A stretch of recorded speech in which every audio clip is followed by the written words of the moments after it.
Here she is in all of her soaking wet rustiness. She's finally in the workshop, finally ready to be worked on, and the plan is to get her done in the next 2 or 3 days. I'm gonna get her up on the ramp, we'll go over, make a to-do list, which I'm hoping won't be very long. The underneath of my Morris. Let's grab a torch and just have a look around. Well, it's flaky. But solid. I'm not sure how long I'm going to trust that fuel tank for though. That's probably rusty inside as well. Armstrong lever dampers, we like these.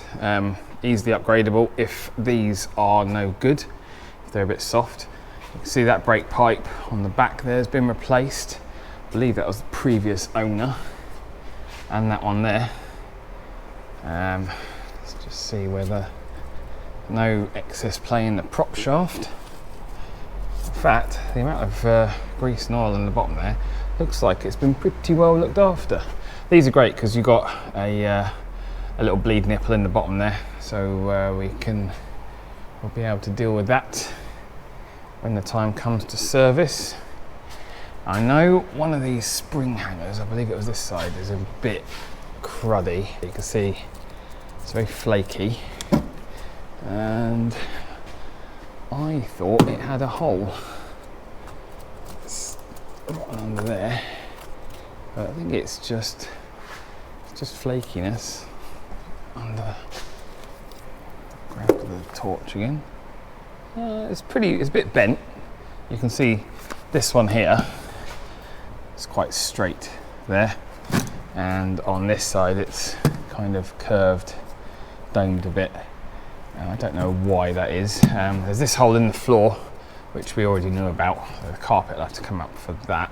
And on the outside here, we've got that horrendous thing. Again, this side, the end of the sill is pretty horrendous. Other than that, it doesn't look too bad. That needs re-welding.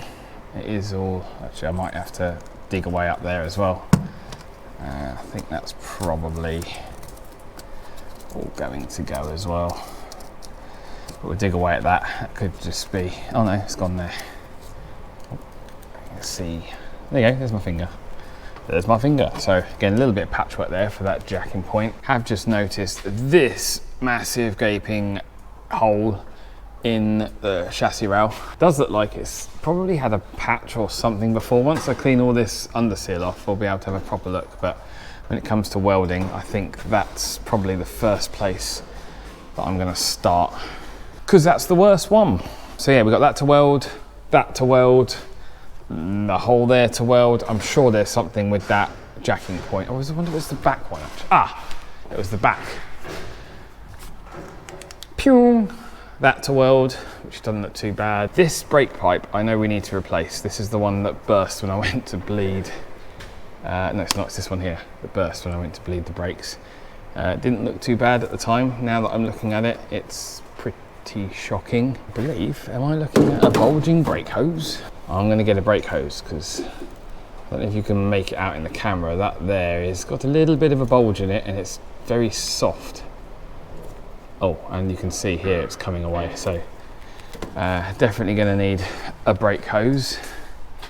That one's starting to crack, so I might do both. Track one end has a, I don't think you can see it on the camera, track one end has a grease nipple on top of it.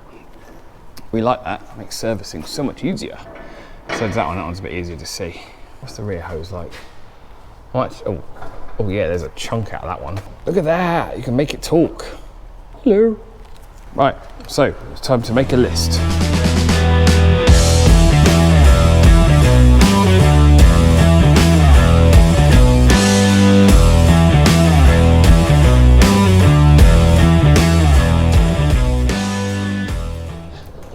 We have a list. I've made it into urgent, that will probably have loads of stuff added to it, and not urgent. So, welding the near side front chassis, which is the main section under here. Offside jacking point, which is the jacking block. Floor is a little patch in the back. I showed you near side rear sill end and the offside rear sill end. This one's the worst one. But again, I'll probably just patch it and make it look shit. Offside rear spring hanger has a little tiny hole, and yeah, that's that. Replace brake hoses. I've just ordered them. They're coming in tomorrow. Bleed brakes, because I know it's part of that, but it looks better if you've got more things to tick off. Adjust the parking brake, same reason. Tune engine. The fuel leak, by the way, I think is down to E10 fuel, because that's, I think, what's sat in it for the last 8-9 months. My bad, especially after doing a video on how bad E10 fuel is for classic cars. And then wipers, which I've ordered, and they are coming hopefully this week with some other parts. So seats. Only thing I need to do is to bolt the driver's seat in, and I've got the bracket for that. I've got other seats that are going to go in the car. Hopefully I will get around to that and I can do a video on fitting them. Wheel trims, because I've only got the one on the near side front. Door seals. That's the weather strip on the both front doors, because at the moment water is getting in past the window into the door and hopefully out of it. Bolt wings, bolt the wings on. I've ordered an entire set of bolts, in fact, so I'm gonna have nice shiny bolts on the car.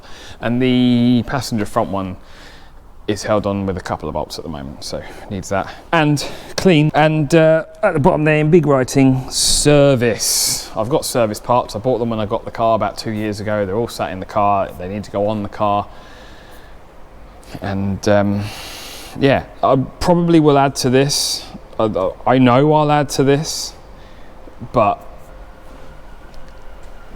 kind of looks like that's all it might be. Right, end of day one. Not much has really been ticked off the list. In fact, I don't think anything has been ticked off the list, but I'm kind of happy with progress. I've started cutting out rot, of which there is lots. This entire panel is not attached up to about there.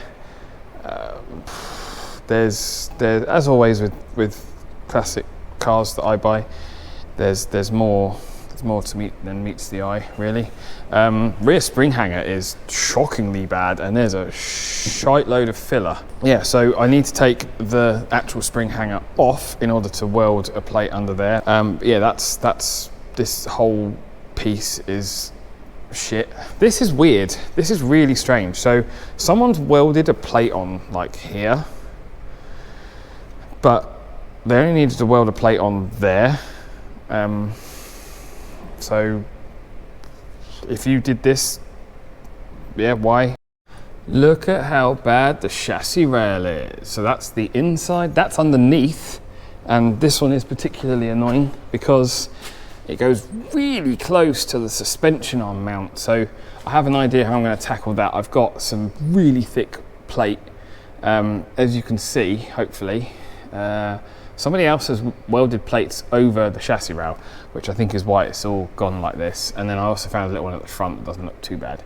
This all looks really, really shit. In fact, I thought at first that this bit here was fiberglass, but I did start scraping it away, and it's not. It is actually metal. I've got one of the rear lights fitted to the wings, but only with one screw, but it's on. And I managed to kick the other screw, because I only have two. I managed to kick the other one, and I don't know where it's gone. They only come as part of the light unit, so if anyone has a part number for just the screw, just that stud and the nut, I would really appreciate it. I'll probably just bodge something for now. I'm just going to show you this one as well. So this is the rear spring hanger underneath, and I did start cutting away at it, and it actually goes, split all the way up to like there. So it's pretty bad, that one. There's also, I just noticed that, missed that before, boot floor. I will show you really quickly. What I might do, I have a worst case scenario for this one. So that nut will not come undone. I'm spraying it. I want to spray it again. There's my spray. Spraying everything now. If it doesn't come undone, I will have to cut the nut. If I have to cut the nut, it's not the end of the world. I can still get it on the road, because I will shove a cable tie around it, because that seems to be the way my cars are held together. So End of day 1. Thanks for watching. Subscribe if you want to see day 2 and probably 3 and maybe 4.